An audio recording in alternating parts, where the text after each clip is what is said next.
Washington. The White House sent out a message aimed at mollifying Turkey's president on Tuesday, suggesting that the United States was easing off its support for the Syrian Kurds. That message was quickly contradicted by the Pentagon, which said it would continue to stand by the Kurds, even as Turkey invaded their stronghold in northwestern Syria. The conflicting statements appeared to reflect an effort by the administration to balance competing pressures. Turkey, which has been furious over American support for the Kurds, is a NATO ally, while the Kurds have been critical American partners in the war against the Islamic State. For its part, the White House disavowed a plan by the American military to create a Kurdish-led force in northeastern Syria, which Turkey has vehemently opposed.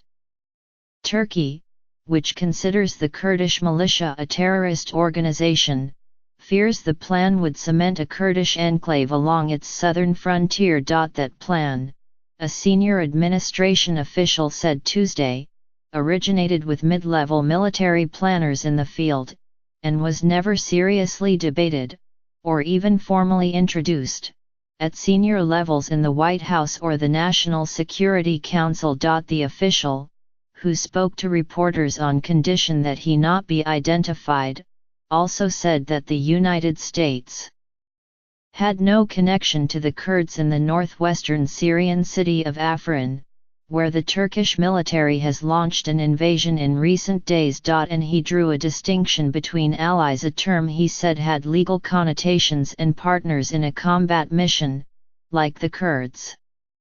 America's actions on the ground in Syria, he said, would be driven by a calculation of its interests. Taken together, the administration's statements appeared to be a significant attempt to reassure Turkey's president, Recep Tayyip Erdogan, who considers the Kurds a threat to his country's internal stability. But the Pentagon issued its own statement on Tuesday, standing by its decision to create the Kurdish-led force. And a senior American commander praised the partnership with the Kurds, whose help was critical in a major American airstrike on the Islamic State, also known as ISIS. Over the weekend, U.S. forces are training local partners to serve as a force that is internally focused on stability and deterring ISIS, Maj. Adrian Rankin Galloway, a Pentagon spokesman, said in the statement. These local security forces are aimed at preventing the potential outflow of fleeing ISIS terrorists as their physical presence in Syria nears its end, and pending a longer-term settlement of the civil war in Syria to ensure that ISIS cannot escape or return. The Pentagon has engaged in a rebranding effort, however, as the force was initially described as a border force, leading Turkey to fear the presence of thousands of American-backed Kurdish troops on its border. Military officials are now saying that its duties will be mainly internal. The debate over the partnership with the Kurds is taking place as the Kurds continue to play a major role fighting alongside the Americans in Syria. The military's Central Command said Tuesday that about 150 Islamic State fighters were killed in American airstrikes near As-Shafa, Syria, on Saturday, in one of the largest strikes against ISIS in the past year. The Kurdish-led militia, called the Syrian Democratic Forces, or SDF, helped guide the airstrikes. American officials said the strikes underscore our assertion that the fight to liberate Syria is far from over. Maj. Gen. James Gerard, the commander of Special Operations Forces in Iraq and Syria, said a statement. Our SDF partners are still making daily progress and sacrifices, and together we are still finding, targeting, and killing ISIS terrorists intent on keeping their extremist hold on the region.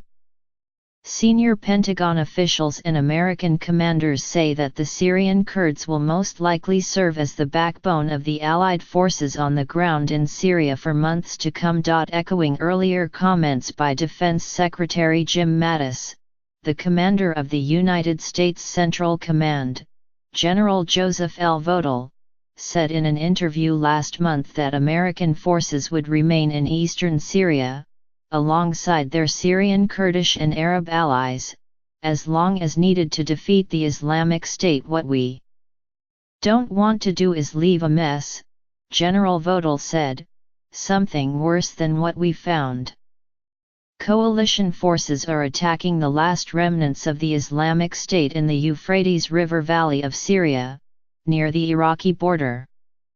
But as that campaign begins to wane, the American partnership with the Kurds is bringing it into ever more direct conflict with Turkey. While the Turkish military incursion into Afrin has seized the world's attention, American, NATO, and Turkish officials have directed their eyes east, to the strategic city of Manbij. Home to a contingent of United States Special Operations troops who are training and equipping Kurdish forces that control the city, Manbij is increasingly emerging as the ultimate target of the Turkish operation and a far more serious source of tension than the Afrin offensive. A Turkish assault on Manbij could bring its forces into direct conflict with the Americans.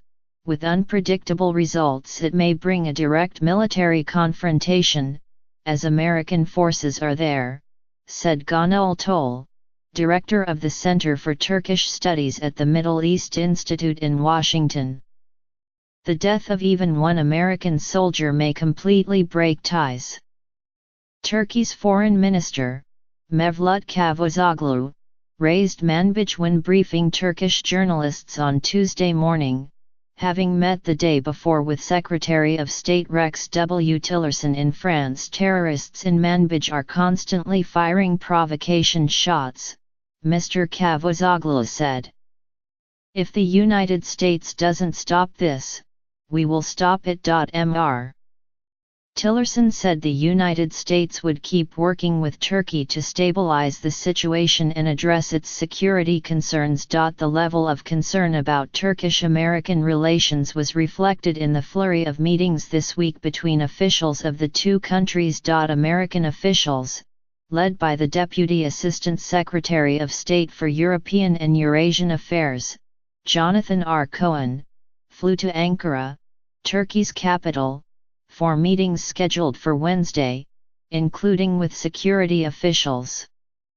Rose Gottmiller, the Deputy Secretary General of NATO, who was in Turkey for a planned, two-day visit, was also there. In an interview with the NTV News channel, Ms. Gottmiller treaded carefully, saying that Turkey has legitimate reasons to be concerned about the Kurdish armed organizations in Syria, but adding that one should keep a balance between the threat and the reaction to it. Turkey has long complained about American support for Syrian Kurdish militias, which it says have emboldened the Kurdish separatist movement that Ankara considers a threat to its territorial sovereignty and is prepared to go to great lengths to counteract. Turkish officials say that this has allowed weapons and support to reach the outlawed the Kurdistan Workers' Party, or PKK, which is considered a terrorist organization by the United States and Europe and has waged a decades-long insurgency in Turkey. Turkey, which shares a long border with Kurdish-controlled areas of northeastern Syria, has been particularly incensed by the Kurdish militia's seizure of Arab villages and towns in the area. Manbij is in many respects the gateway to those areas. A regional center some miles west of the Euphrates.